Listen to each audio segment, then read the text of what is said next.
This is my Physics 2211 Lab 4. For my introduction, the purpose of this lab was to compare observational and experimental data of the motion of a spring mass system, where the mass swings in an arc while also oscillating on the spring. My fundamental physics principles were Hooke's law, simple harmonic motion, Newton's second law, and energy conservation.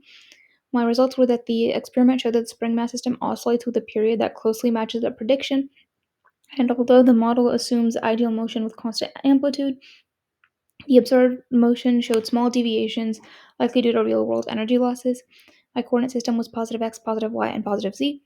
My prediction is that if the mass is displaced and released, it will oscillate up and down while swinging in an arc, creating a looping motion due to the combined effects of gravity and the spring force. So here are my main physics principles. Hooke's law, which is negative k times x, simple harmonic motion, which is the period is equal to 2 pi over the angular velocity. My F is equal to m times a, and this is my energy conservation. The system is the mass in the spring. My surroundings were everything outside the spring mass system that could interact with it. My initial conditions t is equal to 0 were my initial position, 0.13, 0.699, and 0, and these were found using the tracker model.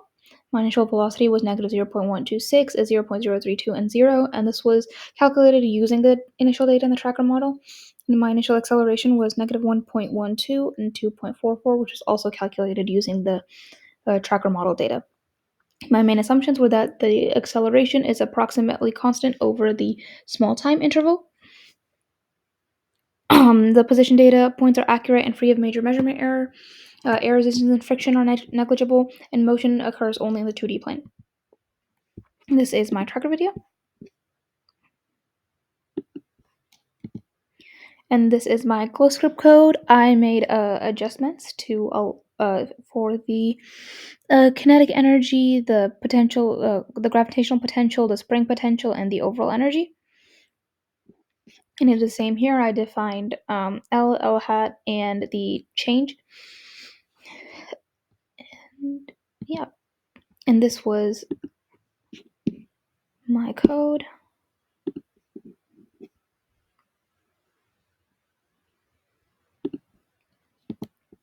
And this is my model versus my observations.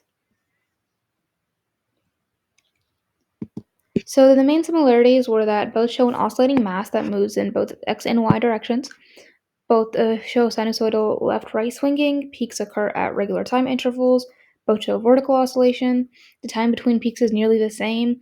Both support the energy principle, and both are driven by gravitational force and spring restoring force. The differences, however, were that the observed motion shows a slight drift or uneven oscillation, while the model shows a perfectly repeating motion.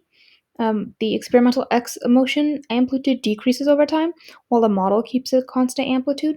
The model's Y motion has a much larger amplitude, and the observed Y motion stays about the same height, so there's less variation. The observed data shows slight phase shifts. The model shows perfect energy conservation, and the experiment shows slight energy loss due to friction, air drag, or non-ideal spring behavior.